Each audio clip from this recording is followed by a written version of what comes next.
Hello, this is Baba with Story Time, or Story Time with Baba? I don't know. And hello, Harper and Max and Mason and any other cousins who have come along. Today's story, I think it's going to be pretty cool. I like it. At least the pictures are pretty, so you'll have to tell me what you think. This is The Boy Whose Head Was Filled with Stars. So I'm pretty excited about it. All right, this is A Life of Edwin Hubble.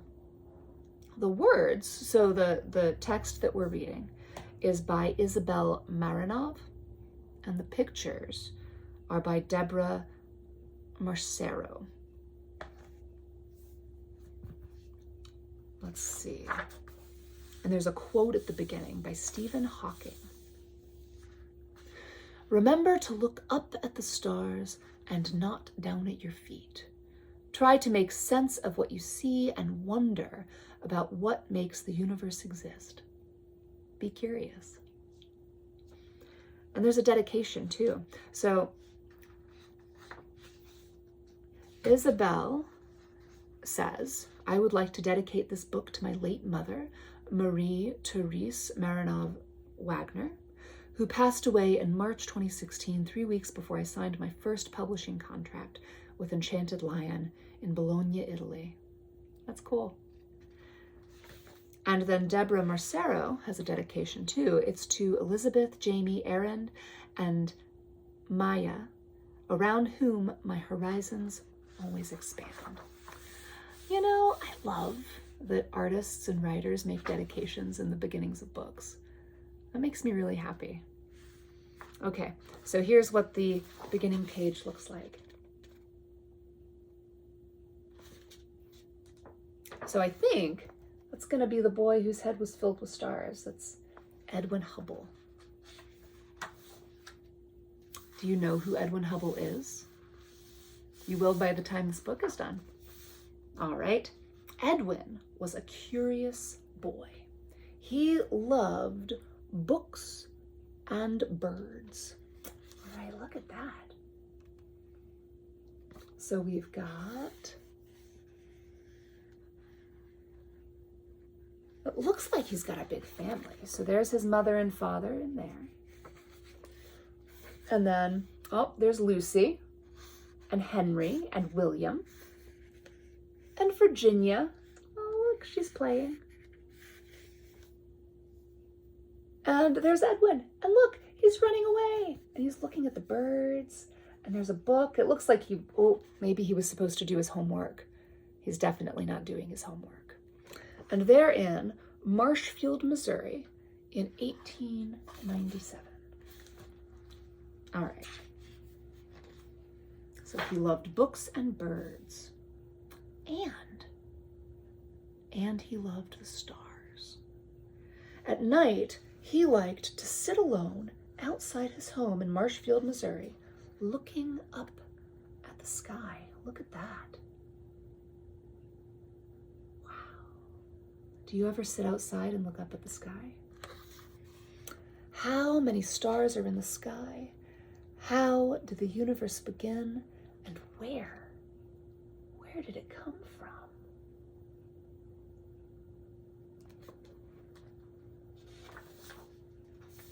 Luckily for Edwin, his grandpa was as curious about the universe as he was.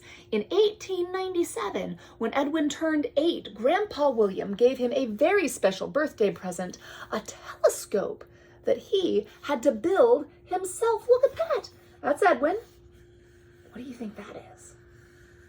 Yeah, that's the telescope. So that looks like Grandpa. Oh, his brother and sister looks like they think it's pretty cool. That night, all Edwin wanted was to stay outside, looking up at the stars. Not even a birthday cake could lure him back inside. Look, he takes his telescope. There's his birthday cake. Edwin's mother worried he might catch a cold, but Grandpa William had bundled him up for their nighttime outing into the Missouri hills. Look at that.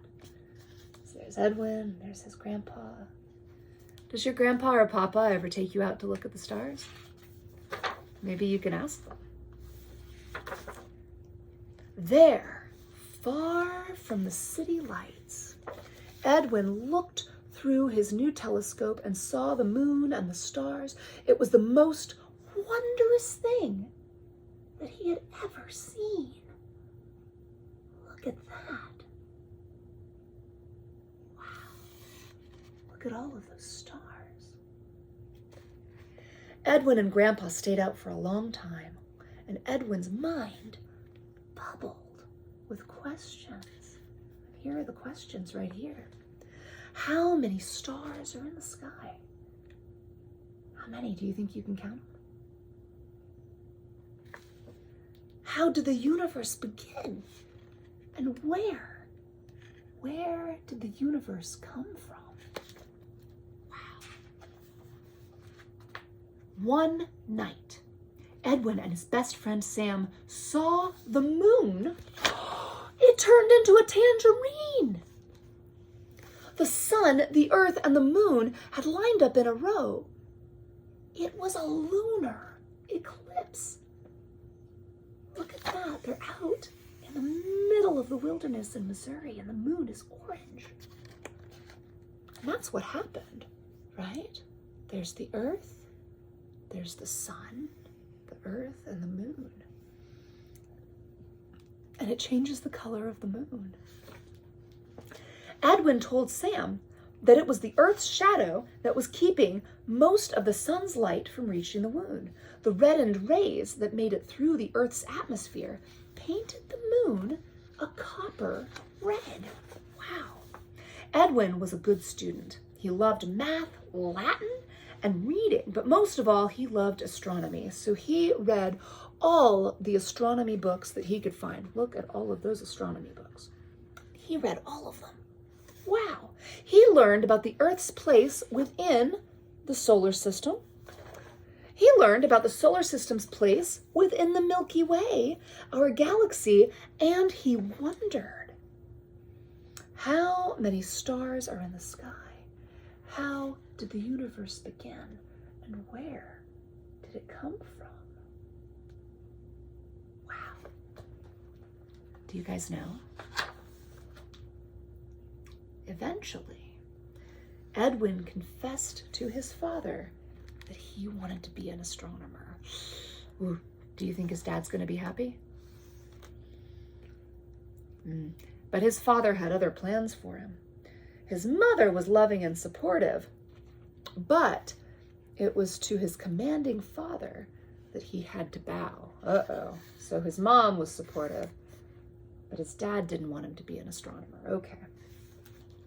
And so Edwin, the boy whose head was filled with stars, went off to the University of Chicago looking for new direction.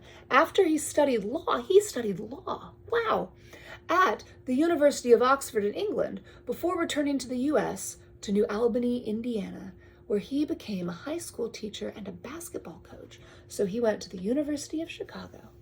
And then he went to Oxford, England for school. And then he came back. And he was a high school teacher and a basketball coach in Indiana. Did you know that my sister Brenna, Mason and Max, your mom, and Harper, your aunt, played basketball when she was in middle school and high school? Yeah, she was awesome. It was cool to watch her play. But back to the story. So Edwin was a well-liked coach and teacher, but also he was a very distracted one. He couldn't stop thinking about the stars. It wasn't until 1914, a year after his father's death, that Edwin finally felt free to choose for himself. So he said goodbye to his students. He said, "Goodbye, students," and returned to the University of Chicago, this time to study astronomy, his true and abiding passion. Look at that. He's waving goodbye. And there he goes. He's back in school. Look at that. Those are all of his travels. Illinois, Indiana, Ohio, Kentucky, Indiana, and he's reading. And those are the stars. Once he had finished his studies, Edwin's first job was at Mount Wilson Observatory, home to the world's largest telescope. There's the San Gabriel Mountains. That's the Mount Wilson, California Observatory. It was built in 1917. Wow, look at that.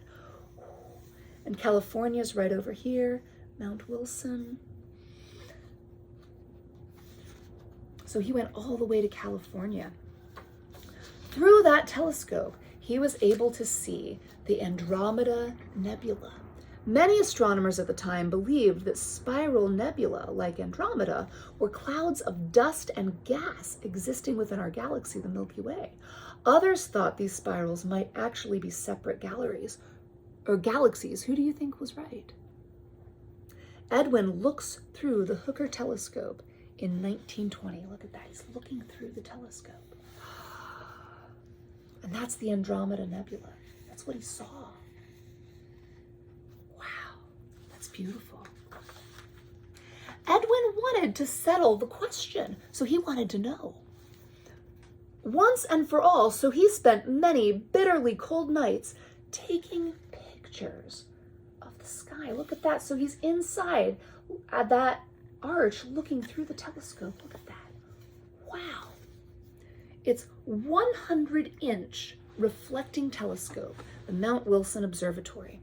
So he was thinking and wondering and measuring and calculating. On some days, his fingers and toes grew numb and tears froze his eyelashes to the telescope's eyepiece. But nothing could lure him back inside. Look, so he is that. This is the inside. Look at that. Wow. Nothing could get him to go back inside. And then in 1923, he found what he had been looking for. What do you think he found? Inside the Andromeda Nebula, Edwin discovered a pulsating star that brightened and dimmed like a lighthouse beacon. He was able to measure the distance between Andromeda's blinking star and the Earth because of the incredible work of Henrietta Swan Leavitt, a brilliant astronomer at the Harvard Observatory. Henrietta had discovered a link between the tempo of these pulsing stars and their brightness, which could be used to measure distances across space. So look, he is looking at her research and he's able to build on it. Wow, look at that. He's able to measure this distance. Do you think he's got a measuring tape to figure that out? No. He's using math and equations. So the measurements told Edwin that the star was very, very far away. So far that it couldn't possibly be within our galaxy. Wow. There's the observatory. There's the moon. But where's the star? The Andromeda Nebula was in fact a separate galaxy filled with billions of stars. And Edwin had found proof. Look at that. Wow. Look at all of those galaxies. That's amazing.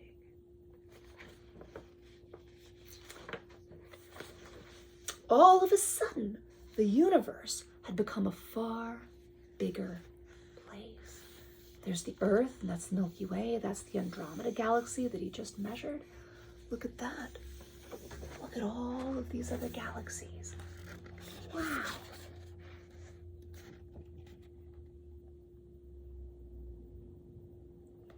Wow. That's really cool.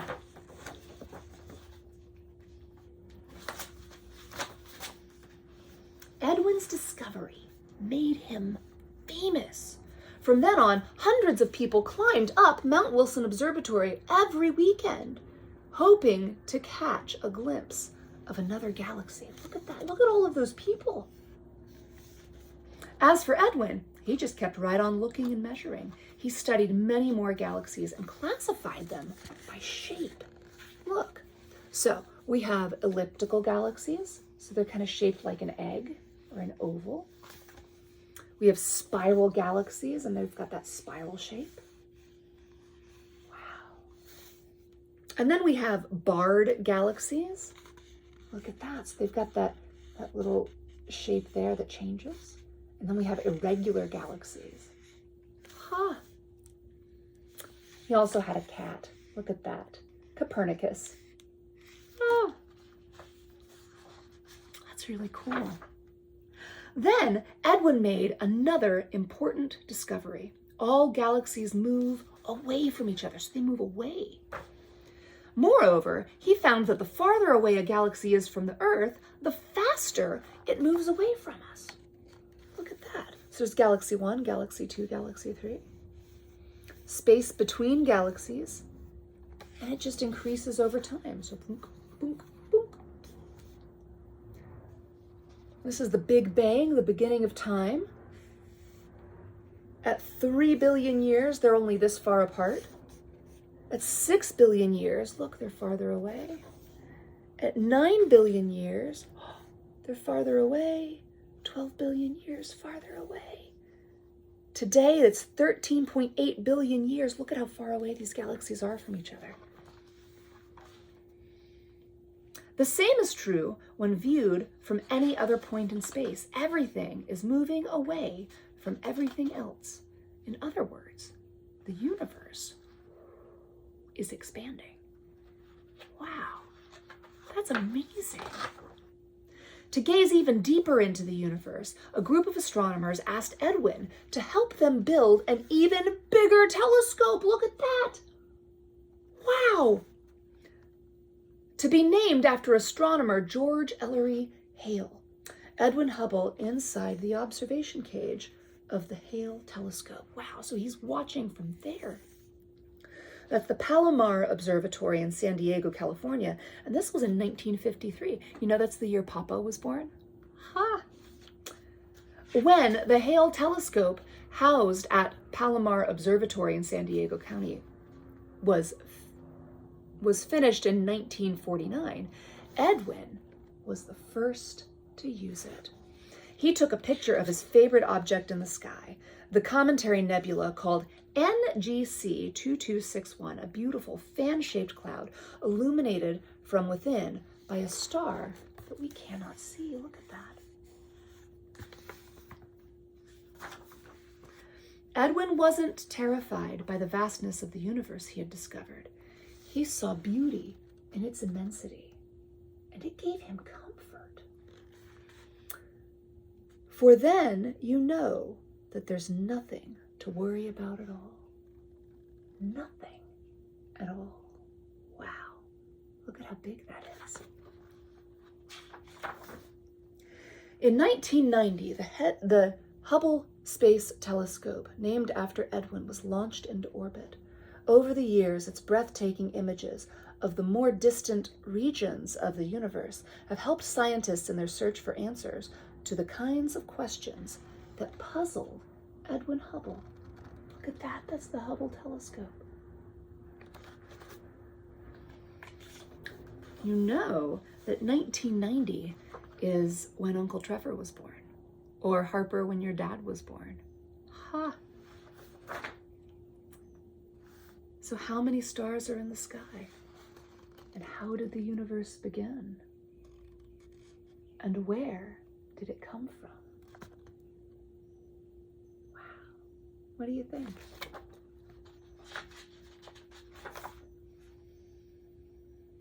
We do not know why we are born into the world, but we can try to find out what sort of world it is.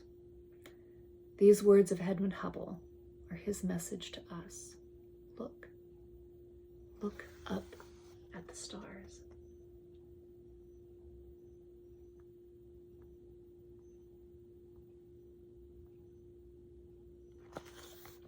All right. And that's the end of the story for today. I love you guys, and I'm looking forward to seeing you next time. Bye.